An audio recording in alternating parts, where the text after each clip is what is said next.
असो, काल TATचे paper leak करणारे असो, ही सगळे धागेदोरे हे भारतीय जनता पक्षाच्या कार्यकर्त्यांपर्यंत आणि नात्यागोत्यांपर्यंतच पोचत आहेत. हा गांभीर्याने विचार करण्याची वेळ आली आहे. जो पक्ष रामद्रोह करून राम मंदिरातल्या दानपेट्यांचा अपहार करतो, त्याच पक्षाचे लोक विद्यार्थ्यांच्या भवितव्याशी खेळत आहेत. एक लक्षात घ्या,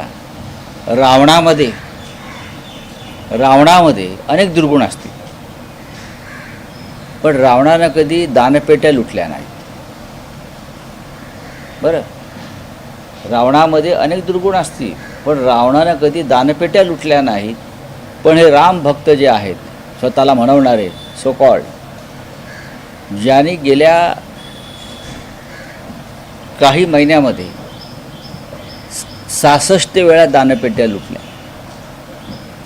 महमूद गझनवीनं सोमनाथ मंदिर 17 वेळा लुटला असं इतिहास सांगतो. पण भारतीय जनता पक्षाच्या लोकांनी 66 वेळा अयोध्येत राम मंदिर लुटलं, याची सुद्धा नोंद इतिहासात व्हायला पाहिजे. आणि ती नोंद भारतीय जनता पक्ष जो नवीन इतिहास लिहितो आहे त्यातही असायला पाहिजे. कायद्याचा भान राहिला नाही अशा वेळेस, आणि कायद्याच्या कचाट्यात हे लोक अडकत नाहीये. त्यामुळे नाही, कायदा यांच्यासाठी नाहीच आहे. कायदा विरोधी पक्षाच्या कार्यकर्त्यांसाठी आहे. कुठे आहे कायदा? सत्ताधारी लोकांनी किती बलात्कार करावेत, किती लुटमार करावी, किती देश लुटावा,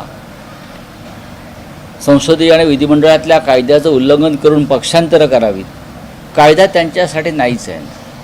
कायदा या देशामध्ये फक्त जे भारतीय जनता पक्षाला विरोध करणारे लोक आहेत त्यांच्या भोवती फास आवळण्यासाठीच कायदा आहे, बाकी कायदा नाही आहे. सध्या विधान परिषदेच्या उपसभापतीसाठी शिंदे गटातून काही नावं समोर येतात. नाही, मला माहिती नाही. लोकसभेचे अध्यक्ष असेल, विधानसभेचे अध्यक्ष असेल, त्यांच्या संदर्भात कार्यकाळ आणि आता जे विधान परिषद उपसभापती